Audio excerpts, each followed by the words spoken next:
Hello, Sagittarius. Welcome to the Plaid Sheep Oracle. So, Sagittarius, if you watched the Venus back into Taurus All About Love reading, you saw that you are on your way to wake somebody up. And this is coming through here again, though with some nuances. The first card here, right up your alley, adventure. Now the figure here is a lone figure, but it seems to me, I mean, there's this little tiny figure all the way through. I don't think it's meant to be a person, but it is seeming like a person to me today. I don't know if you can see it on the camera. It's seeming, so you're two figures on either side of a tunnel. And this card is a number 2 card.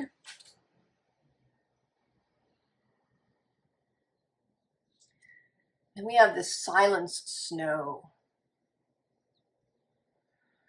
And this feels very much like something building, the way that snow builds over time. So you go to bed and it's just started to snow, and you wake up in the morning and there's a foot on the ground. Right below it is this magnetism attraction card.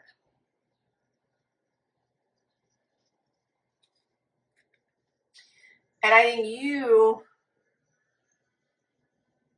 are the one that is sort of being pulled more. I mean, of course, there's magnetic force on either side, right? The two poles of the magnet. But I want to say that you are the one that's going to move in some way. Probably physically, but there may also be, well, there are some mental shifts as well. And then we have this growth card.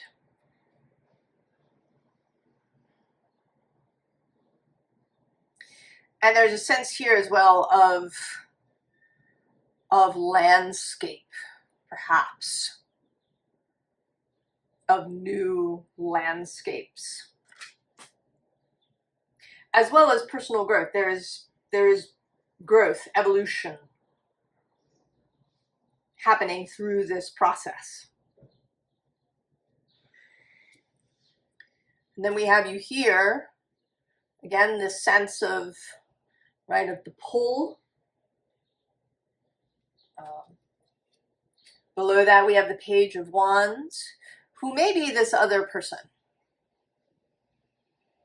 Because this character is more stationary.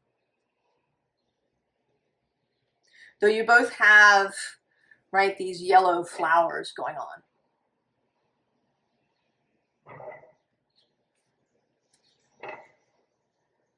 And then the underside is the 8 of Swords. So Sagittarius, I think that there's some kind of mental journey that you need to make first to come out of this 8 of Swords in some way. I don't know if maybe this person, if it's where they live, and that feels like a block. If there's something about their culture, either country-wise or personally. Maybe you come from a very small family. Perhaps you were even an only child, and they have, 4 siblings and a big extended family, and this feels, kind of daunting, or it might be the other way around. Or maybe you're from different ends of the economic spectrum. There's some kind of mental leap that needs to be made. Now, an interesting thing, after I chose these cards, I there was some cat hair, not surprisingly, on the table. And when I brushed it away, I kind of brushed the cards, and two of them ended up in reverse. I didn't check. I just put them down the way they were. When I turned them over, I could see they're both in reverse.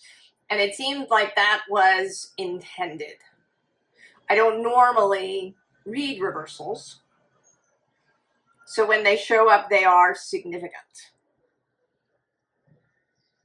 There is something particular about it. And what it feels like to me, right, this card when it's upright seems like entering into another space, gaining the key to enter into some secret knowledge or secret space or next level of learning. But with this upside down and then this home away, this feels very much like turning your back on this. So that may be another aspect of the Eight of Swords. That maybe the mental block isn't around something to do with the other person, but something on your end. That maybe you had some job in mind, some new exploration that you were intending to do. Maybe you were going back to school. And now that is being challenged.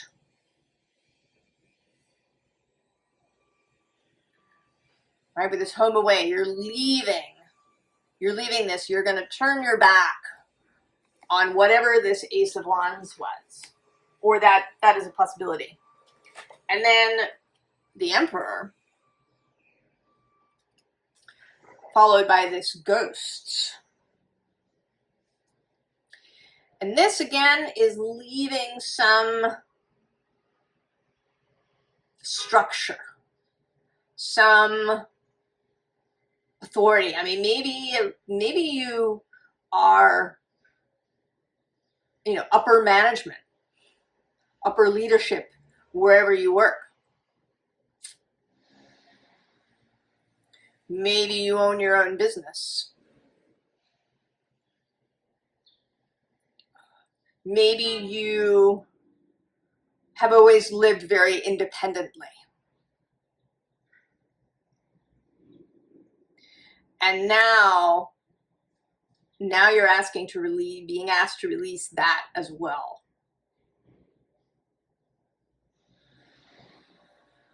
There is some aspect of regularity, control, system, structure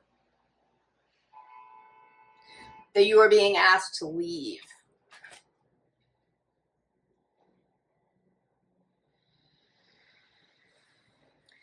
In order to pursue this new adventure. Now, I don't know who this person is.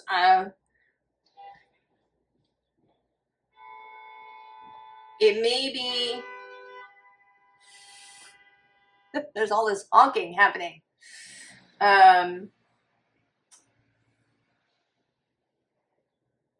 That it could be a romantic. It could be friendship, a platonic friendship, or it could be some sort of work partnership. And the work partnership could, I think is more. Is also a friendship or is also a romance. This is a significant relationship. And I do believe that it is a person, rather than a job or, some destination.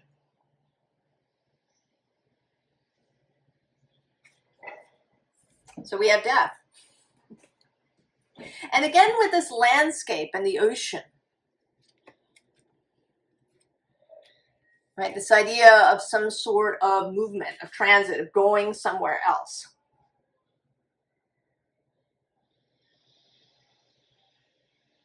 And it may be, if you are somebody who moves around a lot, this is something that's sometimes associated with Sagittarius.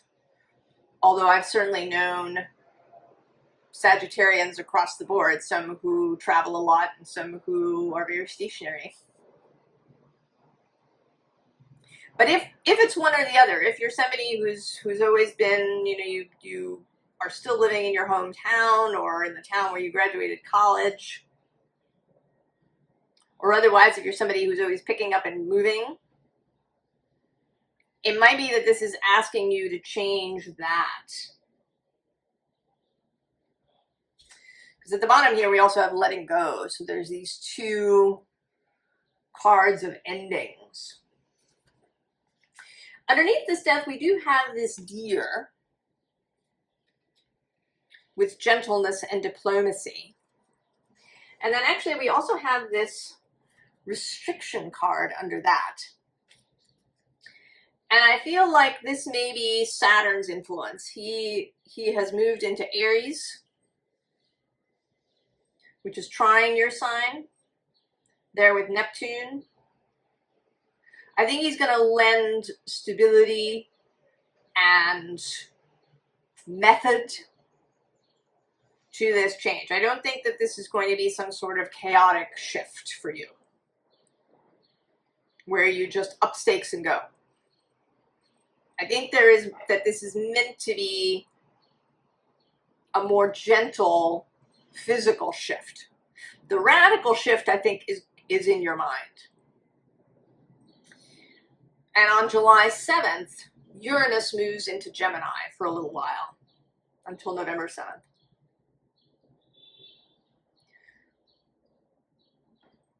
Across the way from you, this is a challenging space. And it may indeed be a radical new idea or a radical way of looking at things. Or some piece of information that arrives that changes everything. Because then we have partnership.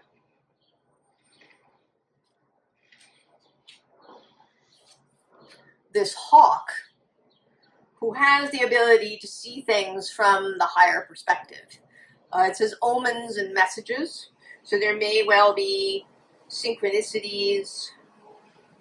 You may be drawn to other readings or to getting your own personal reading.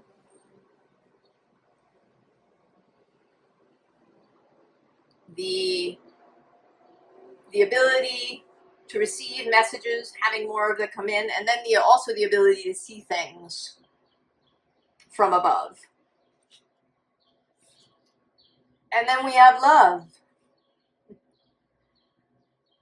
So these two things, the partnership and the love card coming out, are really what make me feel like this is a person, rather than, some sort of job or place or something that's calling to you. And I think that's the radical part. Because I think for you, Sagittarius, the new thing, right, the new job or the new place to live, I think these things are relatively easy.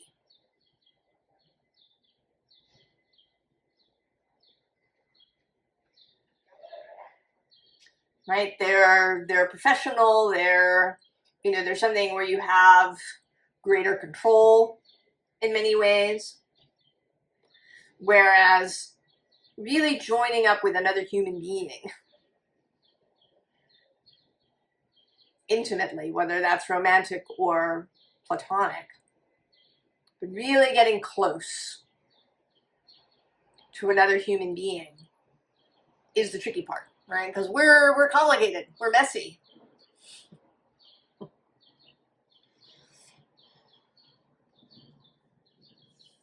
It's not an easy thing.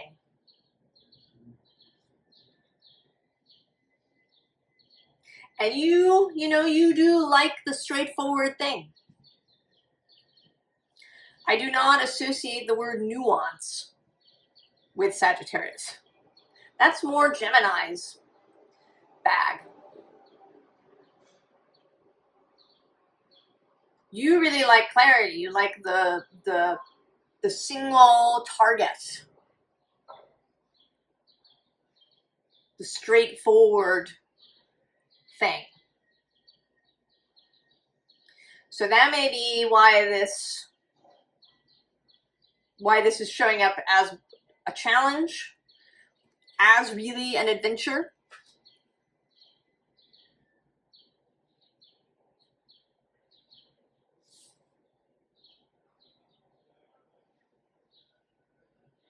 Like a real adventure that really tests you in a way that, you know, traveling somewhere or hiking somewhere or getting a new job doesn't, because it reaches in deep, right? This opportunity for real growth. So then we have the Five of Swords, and the Eight of Swords repeats here. So I have a feeling that there is going to be you're going to have some resistance to this. We also have the Four of Cups, and actually the Nine of Cups, and this Freya power card. And, you know, here the ignoring of the cup, here the Nine of Cups, which is a solitary card, solitary emotional satisfaction. Freya riding alone in her chariot, the Emperor card repeating here. But underneath all of those, I'm just seeing now, is the Two of Cups and the Six of Swords, right? This travel energy, and the Star.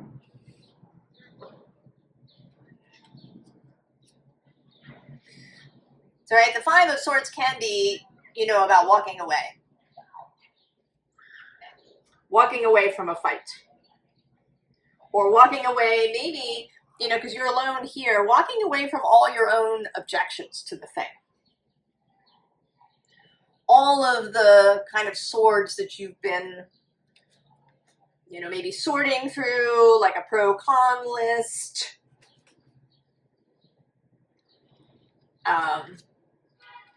There's also this card, which is interestingly coming through as a, you know, usually I see her as positive. She's very satisfied with the growth. But that you might be using this as a reason not to do this. You know, I'm doing really well. Everything is really settled. What I'm doing really works for me. You know, I feel like I'm making progress. I'm having, you know, good financial success.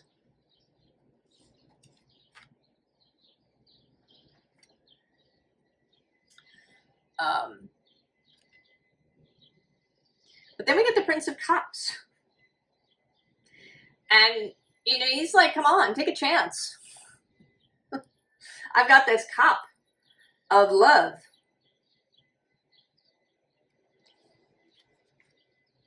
This cup of love. And here you are being a little defensive. Holding back. You know, it's interesting, right? The Seven could be seen as holding back the Six of Wands, which is success. And the Six of Wands is traditionally Jupiter in Leo. That Jupiterian energy, holding it back.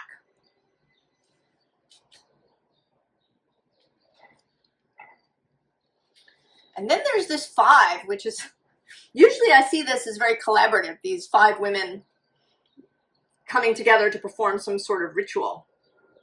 But this looks like kind of like social distancing. Like they're using their wands to make contact with each other,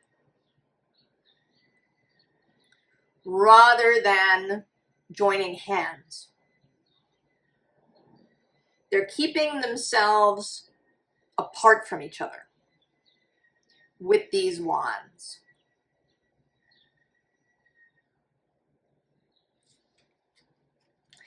So I think these are all the possible ways that you may be trying to avoid this.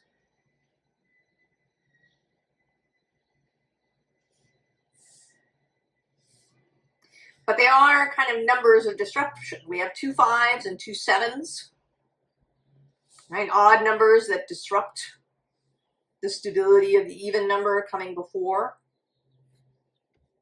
and create the possibility for the even number that comes after. And then we have the final odd number, the 9 of fire.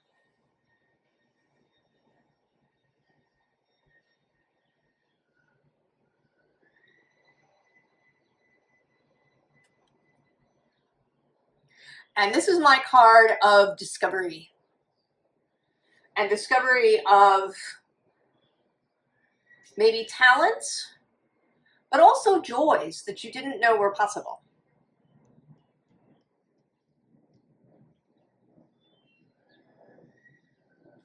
Under that, we have this Queen of Water, this sense of depth, of going deeper and emotionally deeper than you've ever been before. And below that, we get the Ace of Earth, and this traveling 3 of fire, which is another odd number. That actually completes the odd numbers. We've had now the 1, the 3, the 5, the 7, and the 9 of wands. And I'm just seeing now below that is the Emperor again.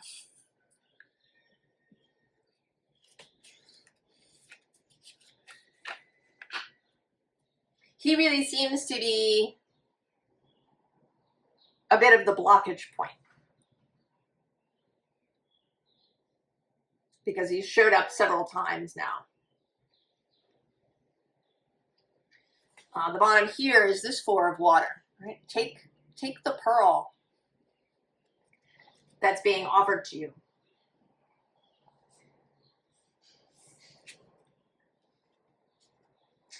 And if you've been kind of vacillating back and forth, we get the 8 of swords here again with the 8 of air and this, maybe mental, trying to catch all the ways that this could go wrong, perhaps. Or maybe you're looking for reasons not to do it. Maybe you are making pro-con lists. But you've discovered this. Something has opened up. And we get this Queen of Fire. And it's interesting, the Emperor is associated with Aries, but so is the Queen of Fire. This heart-centered, embodied energy. And then we come to patience. Temperance in this deck. Your card, Sagittarius. Here, feeling very peaceful. Hand on heart.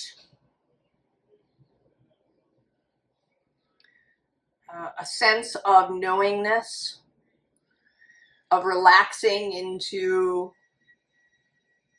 the star, relaxing into this new path, this new way, relaxing into love.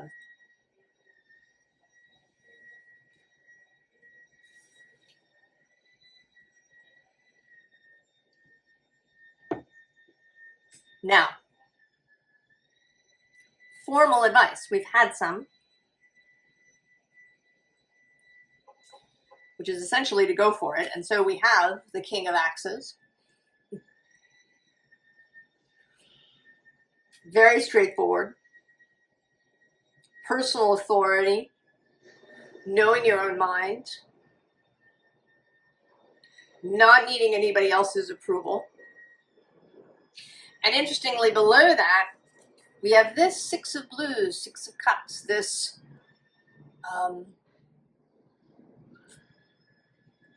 right, feeling spirit, right, feeling the energy of God source. And below that, the Emperor reappears one more time. But here, right, he's different.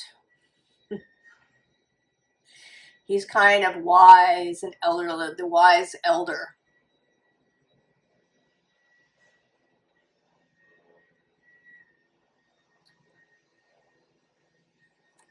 And below him is the Chariot. Movement. Getting in your car, in your pink Cadillac, and going. We do have the Seven of Blues, the Seven of Cups. It's gonna take time. It's gonna be a little confusing at first. There is a suggestion, a call, advice to be flexible. Because we also have the Page of Roots, the Page of Pentacles, the novice card, the willingness to learn. In fact, having excitement about learning.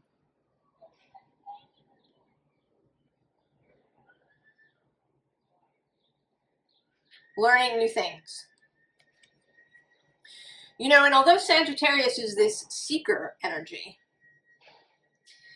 I think sometimes it can be overly focused on that end goal. So that the learning, you know, either you just want to get through the learning to reach the end, or there's kind of ignoring the learning. This is a real enjoyment of the learning process. And then we get the 10 of Cups, not the 9. The 10. Oh, you know, and I didn't mention at the bottom of this deck is the 10 of Roots. So there is this vision. But the 10 is about a group, right? You're here alone now, but you're going to cross this distance to join up with this person. And it may be when that happens that this group expands. If this is a romantic relationship, perhaps you have children. Or together you make new friends. Or together you start some sort of group. There were some messages, some readings ago last year and maybe the year before about you creating a space where people could gather. And of course, you know, these timelines are different. Maybe some Sagittarians were ready to do that then. And maybe for you, it's now when you come together with this person. You know, maybe you're going to form an intentional community together. Or, you know, move in with another family in a house. Right? People do that. They get a big house and have two families living together. You know, so not a big intentional community, a little one.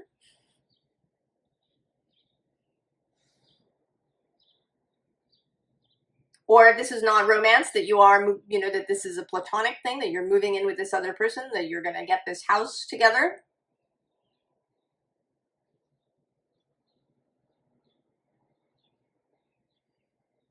I'm thinking now of the community, Larch, L apostrophe A-R-C-H-E.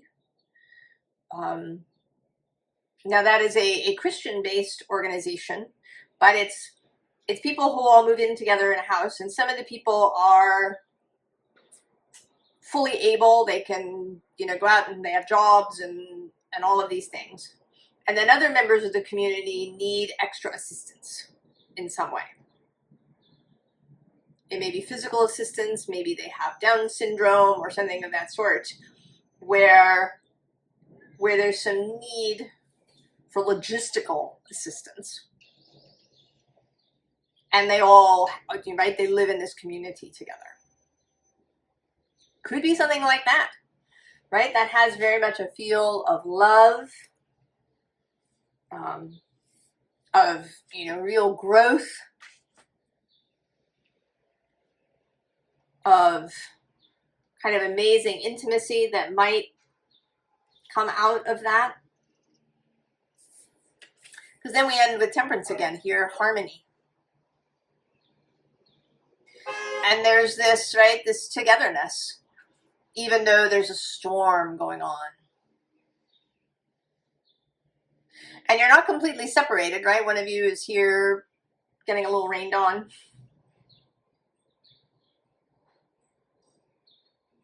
You're connected to the outside world. You're connected to life, but you are in harmony together, Sagittarius. I'm so excited for you. I hope you're excited. I think these mental things that you can absolutely manage that, work your way through that, and move towards this love, this partnership, this harmony, Sagittarius.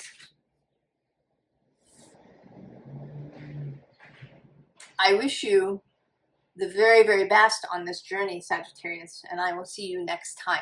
Oh, and I hope that you had a very wonderful, gorgeous full moon. See you later, Sag.